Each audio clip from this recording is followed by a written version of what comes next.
মাদক বিক্রিতে বাধা দেয়ায় সাভারে এক সৌদি প্রবাসীর স্ত্রীকে হত্যা করা হয়েছে।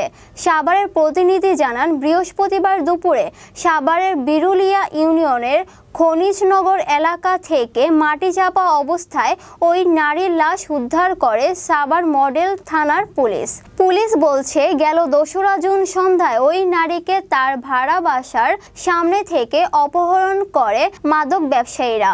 পরে তাকে হত্যা করে লাশ ভাড়া বাসার পাশে একটি নির্জন জঙ্গলে মাটিচাপা দিয়ে পুঁতিয়ে রাখেন দুর্বৃত্তরা।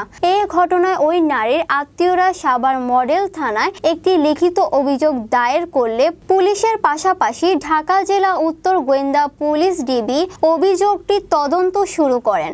পরে এই ঘটনায় জড়িত সন্দেহে মাদক ব্যবসায়ী সাইফুলকে আটক করে ঢাকা জেলার উত্তর গোয়েন্দা পুলিশ ডিবি। সাইফুলের দেওয়া তথ্য মতে আজ দুপুরে ওই নারীর লাশ উদ্ধার করে সাভার মডেল থানার পুলিশ। নিহত ওই নারীর নাম সীমা আক্তার। তার বাড়ি মাদারীপুর জেলায়। দীর্ঘদিন ধরে তার স্বামী সৌদি আরবে অবস্থান করলেও তিনি খনিজনগর এলাকায় একটি ভাড়া বাসায় থেকে একটি এনজিওতে চাকরি করতেন। পুলিশ আরও জানায়, স্থানীয় স্বপন ও সাইফুল দীর্ঘদিন ধরে এলাকায় মাদক ব্যবসা করে আসছিলেন। এই ঘটনায় ওই নারী প্রতিবাদ করলে মাদক ব্যবসায়ীরা তার ওপর ক্ষিপ্ত হয়ে ওঠেন। ক্ষিপ্ততা থেকে ওই নারীকে অপহরণ করে হত্যা করেন তারা। হত্যাকাণ্ডের মূল হোতা স্বপনকে আটক করতে অভিযান চালাচ্ছে ডিবি পুলিশ। ঢাকা জেলা উত্তর গোয়েন্দা পুলিশ ডিবির অতিরিক্ত পুলিশ সুপার মোবাশ্শিরা হাবিব বলেন, হত্যাকাণ্ডের মূল হোতা স্বপনকে আটক করতে অভিযান চালাচ্ছে তারা।